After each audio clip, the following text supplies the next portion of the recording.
I always compare it to like LeBron James. LeBron James is a beast. I mean, he's 6'8", 225 pounds of solid muscle and has a 50-inch vertical. Like, he was just born to be an athlete. Now he works hard. He takes care of his body. Welcome to the Cash Flow Chronicles. I'm your host, Johnny Catani, and the founder of Catani Capital Group. For the last 2 years, I've been studying alternative assets and now help solve the problem of creating passive cash flow for creators, influencers, and busy professionals by bringing you 5 episodes a week of easy to understand education in the world of passive investing. What's up, guys? Welcome to another episode of the Cash Flow Chronicles. I'm your host, Johnny Catani, and I'm joined today by Matt Fore. Matt is a real estate investor based out of Nashville, Tennessee. In his professional career, he has spent over a decade in sales and sales leadership position, one of the largest technology companies in the world. After finding real estate, Matt was able to achieve financial independence in 3 short years by the age of 32. Today, Matt is a partner at Next Level Income, $1 billion plus real estate private equity firm, focuses on multifamily, self-storage, mobile home park, car washes, and various real estate debt. When he's not working, he enjoys reading, training for Ironman transathlons, and convincing his brother that he is the favorite twin. Matt, welcome to the show. Take that, Wyatt, if you listen to this. That's my twin. I guess I should clarify. That's my twin. I figured. I love that. Awesome. Well, we're grateful to have you on, Matt.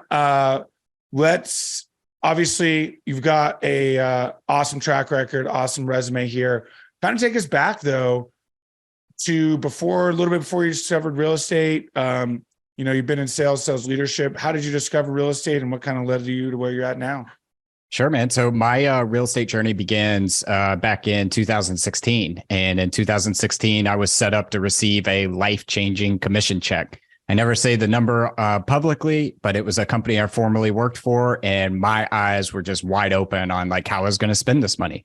And I grew up in a really small, poor town in Appalachia, Tennessee, and I never cared about nice houses, nice cars, nice watches. So I was looking for different ways to invest that. And I heard everything from bonds to stocks to crypto. And then I had a mentor at the time that was telling me about real estate. He's like, you should look into this. It cash flows, it appreciates, you get some tax benefits. He owned about 4 of them free and clear at that time. And I was like, okay, checks every box that I was looking for. And then I got the call the week of Christmas that year from my VP at the time that said I was not going to get that commission check, that I was only going to get 2 cents on the dollar.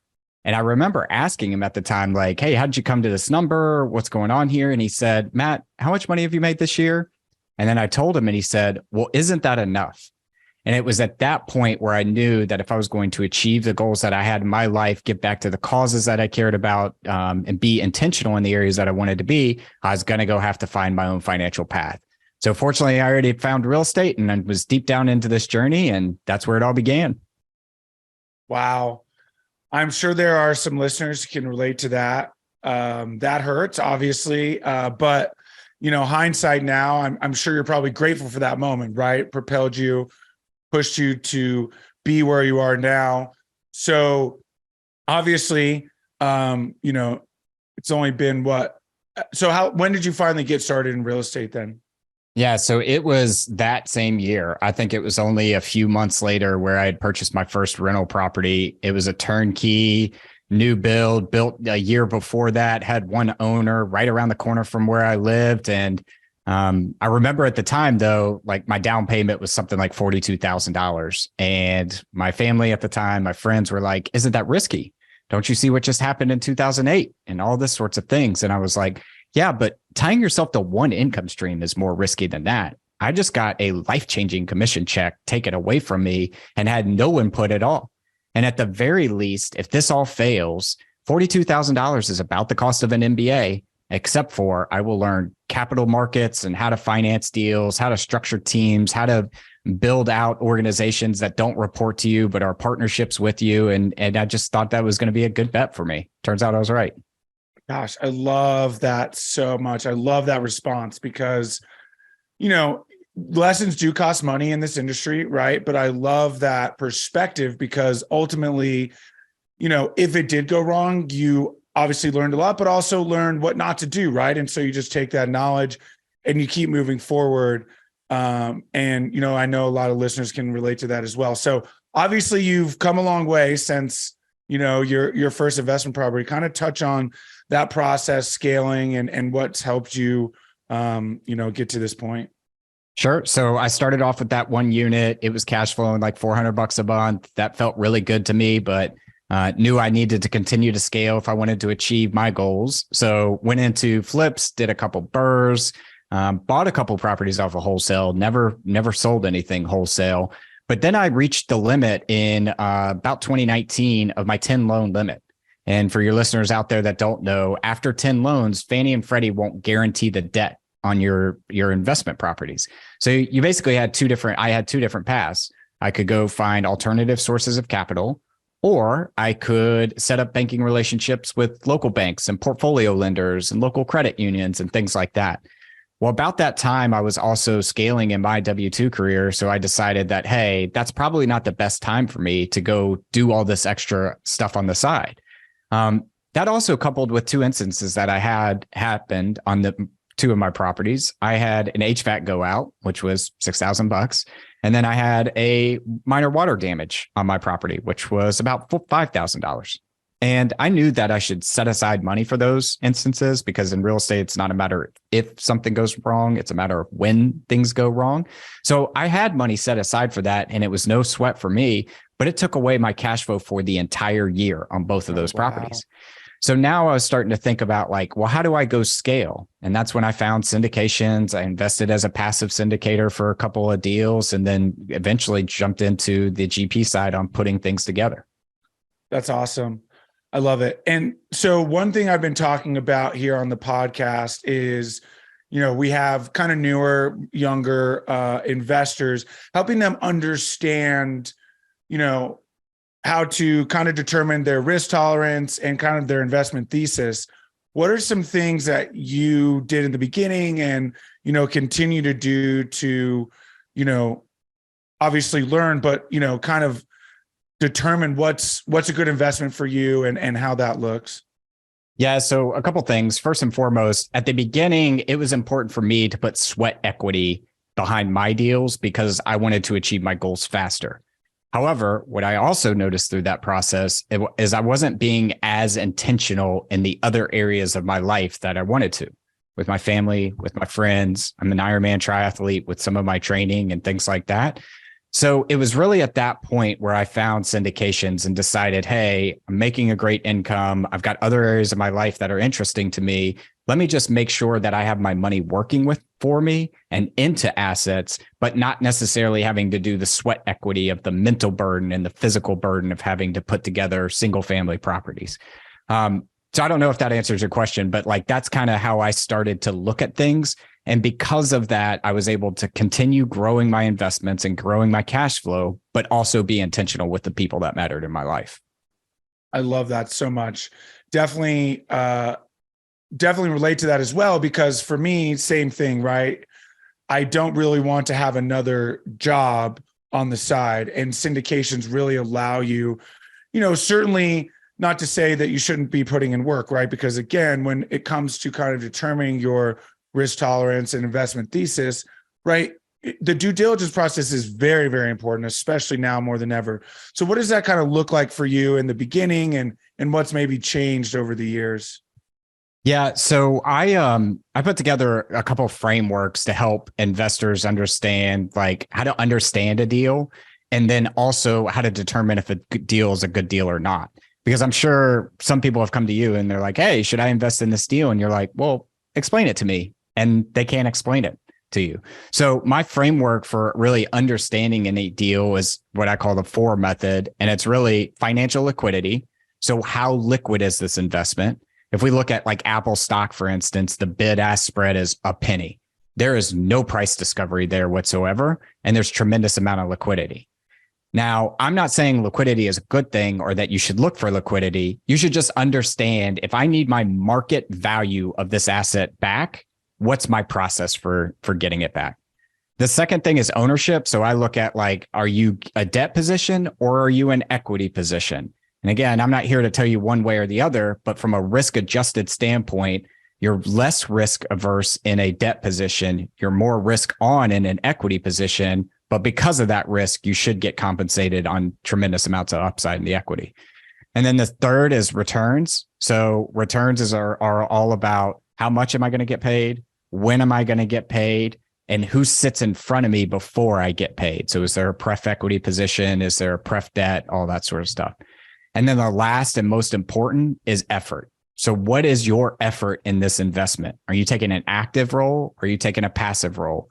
Are you taking a physical role where you need to go swing hammers? Or are you taking a non-physical role where you have to worry about getting sued or some sort of fraud or some sort of anything like that?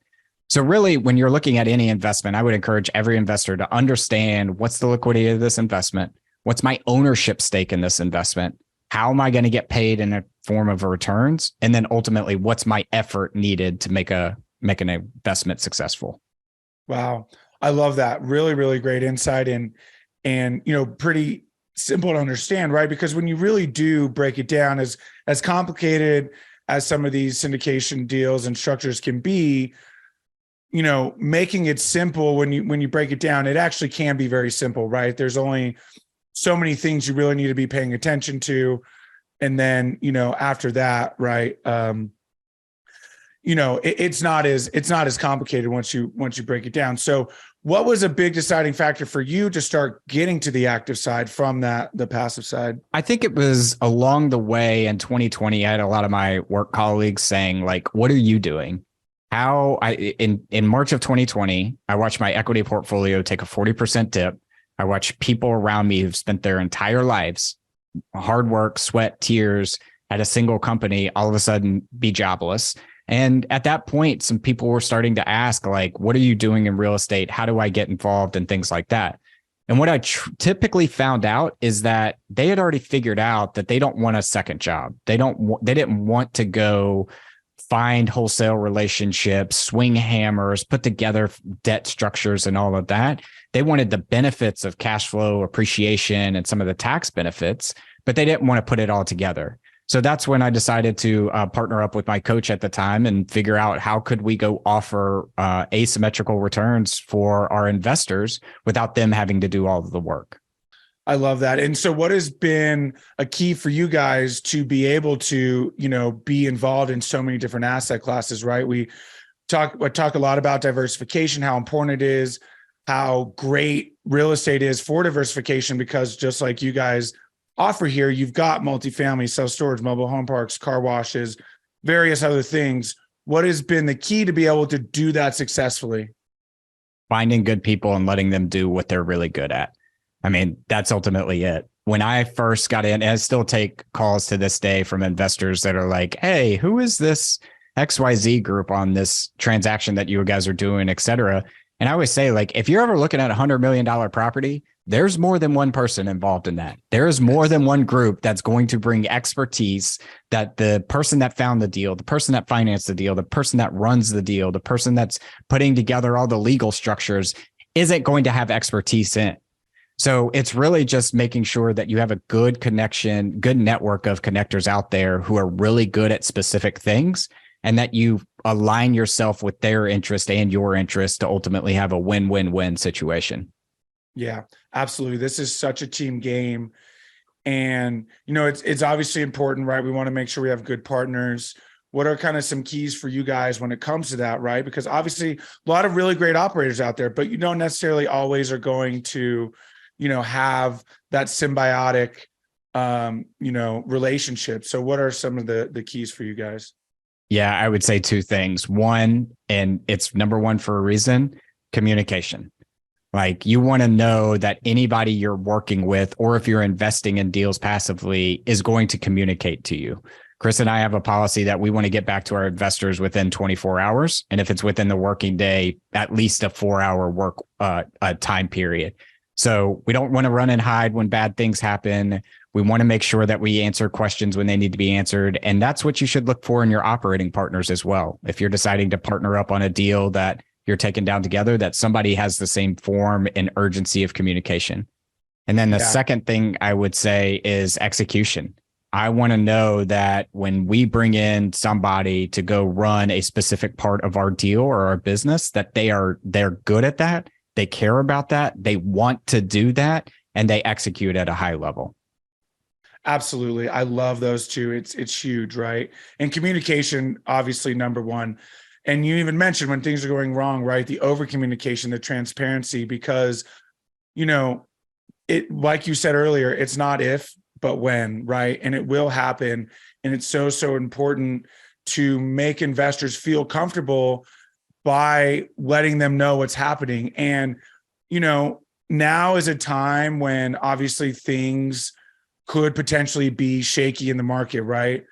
And, you know, as new investors are getting involved, let's say it's their first or second deal, and all of a sudden things are going well, right? That communication is what's going to make or break whether or not they even decide to do this again.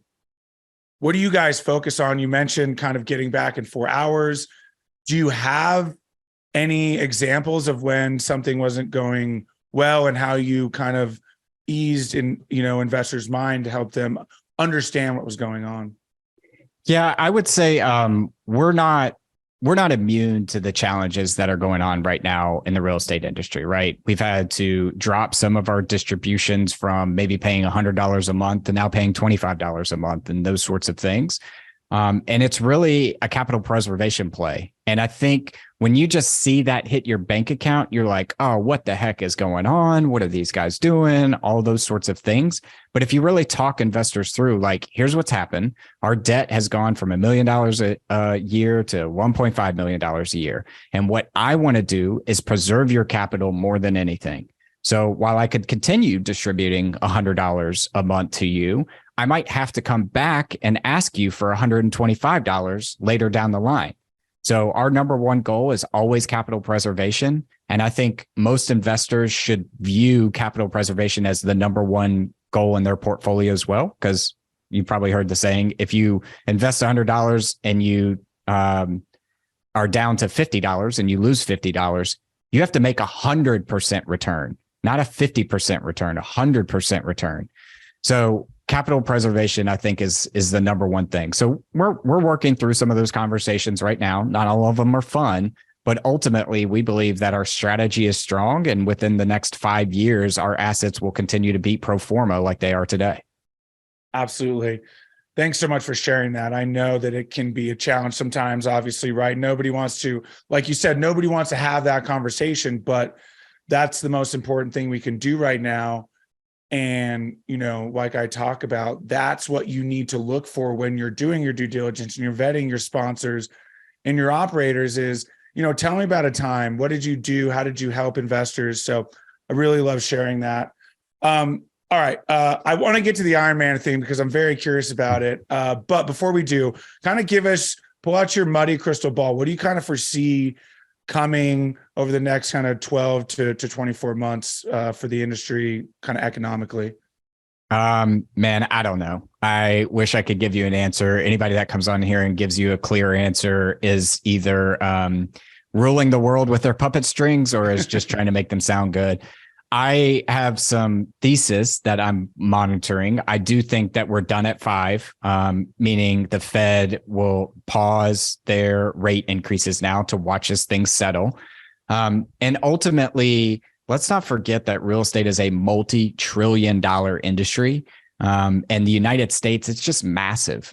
And so when you think about not only that there are brokers and buyers and people like that get paid on a transaction, but there are also lenders out there that get paid on a transaction. There are also handyman that get paid when somebody comes in and revamps a property and things like that. I think it's in the government's best interest and the Fed's best interest to make sure that this is not a catastrophic event with all the news that you hear in the commercial space.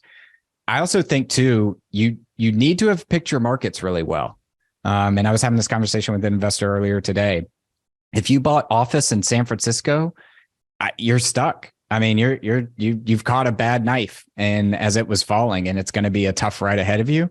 But if you picked a market where native jobs are growing, native population is growing, native income is growing, then ultimately it's a matter of time now. What is your time horizon? And are you invested with operators that are willing to take a longer term view? Because my belief is that all real estate goes up and to the right if you give it enough time. I just can't tell you how long that time has to be. But even in markets like Akron, where homes are trading for $30,000 that were built in 1899, well, those were built for $5 back in the day. So they still are more valuable. It just took it 100 years to get there. So I would just ask that everybody be patient, keep your eyes open for what's happening, and put yourself in a position that if a major investor or institution defaults on something, that you could go gobble that up at a discount if you need to. Absolutely. Yeah. Thank you so much for sharing that. I absolutely share that sentiment. And one thing that I've been preaching is you need to keep paying attention, right? Because you're not going to know a good deal if you don't have your ear to the ground and you're paying attention, because, you know, if you step out completely, they're going to pass you by. So it's important to keep paying attention, even if you don't necessarily, you know, invest right now. At least, like you said, pick your markets, you know, understand why you're in that market, and then, you know, the opportunities will absolutely present themselves. Cool. So let's get to the Ironman. So tell me about how you got into these. I'm very curious. I've got some friends who have participated as well. So yeah, let's hear about it. Yeah. So an Ironman triathlon, for those of your listeners that might not be familiar, is a 2.4 mile swim, 112 mile bike, a 26.2 mile run. Yes, it's all in a single day. Yes, it's all in a single event. I don't know why I do them either. I just guess I'm a glutton for punishment. But it all started with a couple of things. One, I grew up playing sports, so I always had that little competitive nature in you. And as you get old and start wearing dad jeans and things like that, you look for a way that you can compete again. And Ironman was just something that I fell in love with because it was multiple sports. And there's two things I love about Ironman. One, the community. You are going to race against people who have ALS, who show up with cancer, who are quadriplegics, who have Down syndrome and different things like that. And every single race, those same people get to participate in their sport with the pros on the days that the pros are competing in the same race, all those sorts of things. And so I think there's a certain communal aspect of the Ironman that says, hey, if you got there to that starting line, you've already won, because you said you wanted to do something as audacious as this race. You trained for it and you showed up that day. The second thing I absolutely love about the sport is no one is genetically dispositioned to be a good endurance athlete, meaning you weren't born to go run 100 miles, to go bike 100 miles, to run a marathon afterwards and things like that. I always compare it to like LeBron James. LeBron James is a beast. I mean, he's 6'8", 225 pounds of solid muscle and has a 50-inch vertical. Like, he was just born to be an athlete. Now he works hard. He takes care of his body. He's done all the right things, but make no mistake about it. The man was born with a genetic composition to go be a star athlete. No one was born that way in Ironman. So every single race you show up to, every single thing that you see somebody achieve in Ironman, it's because they put in the work to do it. There's no substitute for work and time on the bike and time in the running and the consistency you need to go build that base to be successful at it. So yeah, it's you got me on a tangent that I could keep going on because I absolutely love the sport. I love it. That's incredible. Yeah, it is. It's absolutely one of those where, you know, you see the athletes and, you know, like you said, right? You can't just, you know, I was a former swimmer. You know, I mountain bike, I haven't done the road bike, but I've done some ultras and kind of some of those things as well. And, you know, you really cannot just show up. This is not a thing you just show up and do, right? And, you know, it's really awesome to see when people work hard and finish. I mean, I think most people's goal in that is, especially, you know, when you're newer to it, is just to finish, right? 100%. And I think, well, I want to ask you about swimming, but before I get there, it's the consistency piece. Like, I tell everybody, it's taught me that if you do one thing every day without stop, no excuses, you're just going to do it, whether it's a 2-hour workout or a 5-minute workout, you just build in these great habits of working towards your goal. And it's so transferable to everything you do. If you get really good at just running the numbers on one deal every single week, every single day, a year from now, you will be so much better at running numbers. And so everybody thinks about the start line and the finish line and how they want to be at the finish line. What Ironman teaches you is, like, you're at the start line and you consistently have to do one thing over and over and over again. And ultimately you get there. And it's taught me a lot about life. Gosh, I love that. That's really, really great insight. And how has that helped you in terms of being an investor? You obviously mentioned kind of the everyday thing. Is that really what you focus on in your business as well? Yeah. I mean, it's like running a deal, making a connection. So I'm trying to be very intentional in 2023 of every single day, make one new connection that's focused on real estate in some sort of way. And what you'll find is like my LinkedIn now, it goes 1, 2, 3, 4, but then it starts going 4, 8, 16, 32, 64. Like it just compounds tremendously. And I think the human mind can only think of things linearly. We don't think exponentially. And if you think about this idea of consistency and doing one thing every day, you think linearly, but when you look back on it, you just come so far because of the compounding effect. Yeah, it is fascinating to think about, right? Because again, especially as a, entrepreneur, right? You're like, oh man, you get focused on what you want to accomplish. And then, you get into it and you realize it really does take that every single day, those little things, that, like you said, compound. And then the next thing you know, you're 1 year, 2 year, all of a sudden a couple of deals are going full cycle. And, the next thing you know, you're 5 years into it and you're like, holy cow, I've actually built something, but it wasn't just done overnight, right? It really is that slow process. And it's not for everyone for that reason, but it is always great when you can meet that like-minded individual who has that same mindset, because it's contagious, man. I mean, I wish everyone was like this, because I just think it's so much fun. And it's awesome to hear someone else who also shares that. So, and let me just say one more thing. Yeah, I think consistency in a single activity also builds passion. So I have a lot of conversations with folks that are like, oh, well, you're just passionate about that. And I'm never passionate about it. Dude, riding your bike 100 miles when it's 100 degrees outside there's nothing beautiful about it, right? It stinks. You don't get faster at it, or you don't get better. It doesn't get easier. You just get faster at it.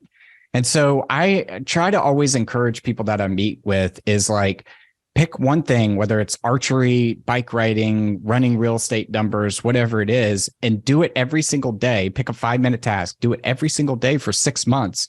And if you're not passionate about it, then you can go do something else.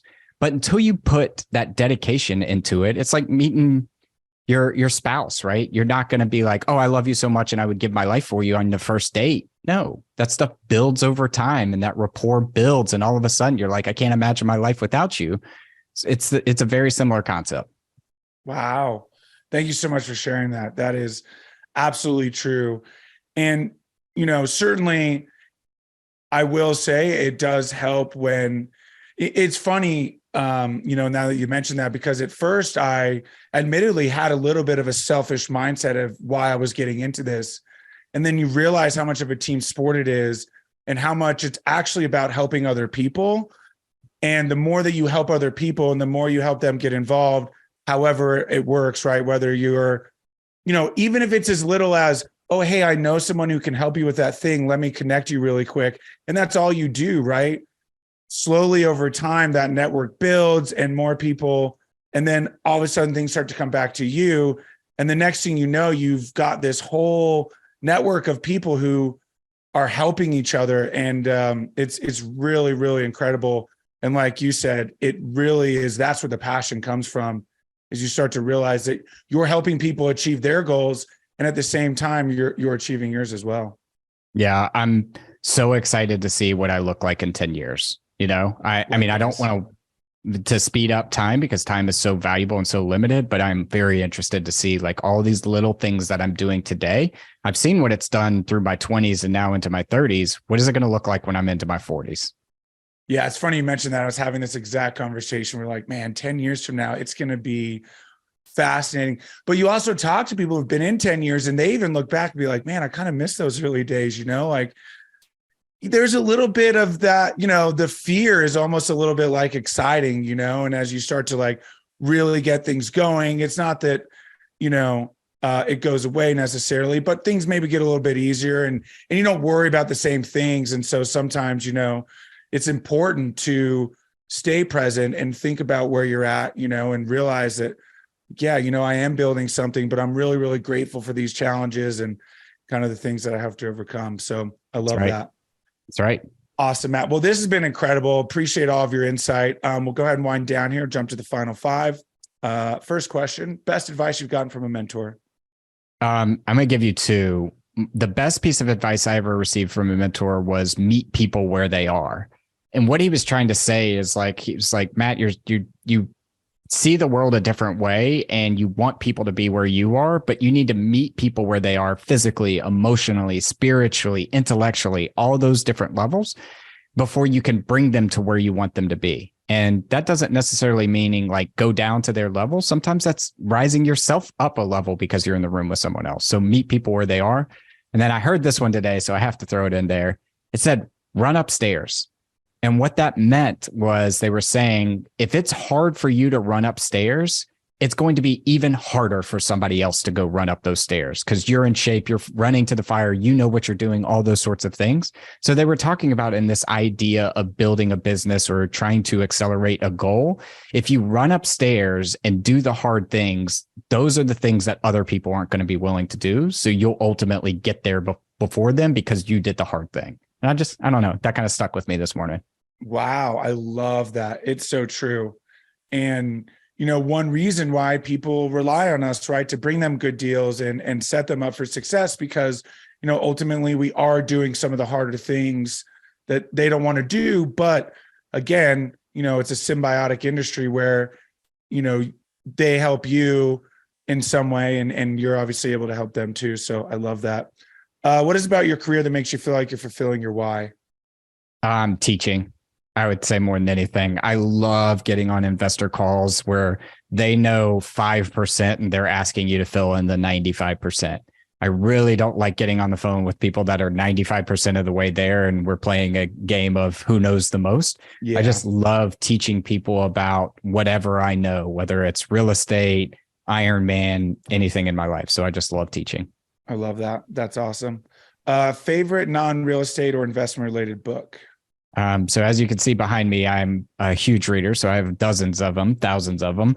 But I will say I always give the answer of The Last Lecture. The Last Lecture was a book that was given to me by my mom when I graduated college. And I'll give you the synopsis of it. It's a teacher at Carnegie Mellon who, whenever you retire, you give a last lecture. Here's what I learned. Here's a funny story, et cetera, et cetera. Well, he's giving his last lecture, but he's 35. And the reason why he's giving his last lecture at 35 is because he's been diagnosed with pancreatic cancer. He's going to die in 6 months. And he talks about don't feel sorry for me. These are all the things that I wanted to achieve in my life as a kid, and I got to achieve them. Space flight, working as an Imagineer, et cetera. And the last lecture is this idea that you're passing on your knowledge to your students. Where he's like, have you figured out who I'm giving this to? It's his kids. So it'll make you laugh. It'll give you inspired. It'll make you cry. If you're not a reader, go watch the YouTube video. It is by far one of the best hour and a half you'll ever spend of your life. Wow. That's incredible. I absolutely added that to the list. Definitely looking forward to it. If you could have any superpower, what would it be? When I was a kid, I always said, I wish I could just touch a book and absorb its knowledge. I don't know why that was something I said as a kid, but I think as I get older, that becomes even more important. The smarter you become, the more you realize the dumber you are. And so I wish I could just go into a library and start touching books and be my own Wikipedia page. Absolutely. Yeah, I say that all the time. The more you learn, the more you realize you don't know. But we have that in common, right? Always a student. And I'm not really sure what I would do if I stopped learning. So I love that. Cool. Last one. What's the best way for people to get a hold of you and learn more? Two ways. One, I host a podcast as well, who your host truly will be on soon. It's called Ice Cream with Investors, and we're on all the major podcasting apps. And then the second way is just go to nextlevelincome.com, nextlevelincome.com. There will be a spot in the top right corner to connect and get on my calendar. Awesome. We'll link that in the show notes. I'm looking forward to being a guest as well. Matt, thank you so much. This was absolutely amazing. Absolutely. Appreciate the time. Thank you again for tuning in. Who do you know that wants more cash flow? Share this episode with them so you can grow your cash flow together. If you enjoyed the show, make sure you're subscribed on your platform of choice so you never miss a new episode. Go to KataniCapitalGroup.com to learn more.